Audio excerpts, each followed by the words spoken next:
بسم اللہ الرحمن الرحیم۔ السلام علیکم۔ حضرت تھانوی کے مواعظ میں دو پیغمبروں کا ذکر ہے، ایک حضرت یحییٰ علیہ السلام اور دوسرے حضرت عیسیٰ علیہ السلام۔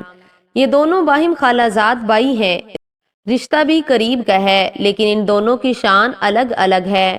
حضرت یحییٰ علیہ السلام پر خشیت الہی کا غلبہ تھا، وہ ہر وقت روتے رہتے تھے، اور حضرت عیسیٰ علیہ السلام کی یہ شان تھی کہ وہ ہر وقت مسکراتے رہتے تھے۔ ایک دفعہ دونوں کی ملاقات ہوئی۔ حضرت عیسیٰ علیہ السلام نے حضرت یحییٰ علیہ السلام سے کہا، بھائی صاحب، آپ اللہ تعالیٰ سے اتنا کیوں ڈرتے ہیں، اتنا خوف کیوں کرتے ہیں؟ آخر اللہ تعالیٰ رحمان اور رحیم بھی تو ہے۔ دیکھیے، آپ نے روتے روتے اپنے رخسار بھی خراب کر لیے۔ حضرت یحییٰ علیہ السلام نے فرمایا، میں دیکھتا ہوں کہ آپ روتے ہی نہیں، جب دیکھو ہنستے رہتے ہیں۔ آپ کو اللہ تعالیٰ کا خوف ہونا چاہیے۔ حالانکہ دونوں اللہ کے نبی ہیں، دونوں برحق ہیں، دونوں کا حال اپنی اپنی جگہ سچا ہے۔ بہرحال اللہ تعالیٰ نے ان دونوں کے درمیان فیصلہ کرنے کے لیے ایک فرشتہ نازل فرمایا۔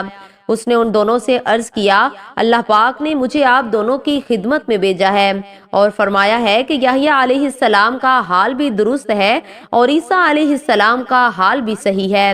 خشیت الہی سے رونا بھی برحق ہے اور اللہ تعالیٰ کی رحمت سے مسکرانا بھی سچ ہے۔ رونا بھی چاہیے اور مسکرانا بھی چاہیے، لیکن فرمایا کہ حضرت یحییٰ علیہ السلام کا جو حال ہے وہ تنہائی میں ہونا چاہیے، اور حضرت عیسیٰ علیہ السلام کا جو حال ہے وہ جلوت میں ہونا چاہیے، یعنی جب سب کے سامنے ہو تو چہرے پر مسکراہٹ ہونی چاہیے، اور جب تنہائی میں ہو تو اپنے گناہوں پر رونے والا ہونا چاہیے۔ لہٰذا ہمارے لیے راہ عمل یہ ہے، تنہائی میں اپنے گناہوں، اپنی کوتاہیوں، خامیوں اور کمزوریوں اور اللہ تعالیٰ کے حقوق کی عدم ادائیگی پر رونا چاہیے کہ یا اللہ، میں بہت خطا کار ہوں، آپ کے احکام کی بجا آوری میں بڑا فاضل اور نالائق ہوں، آپ سے معافی چاہتا ہوں، معاف کر دیجئے۔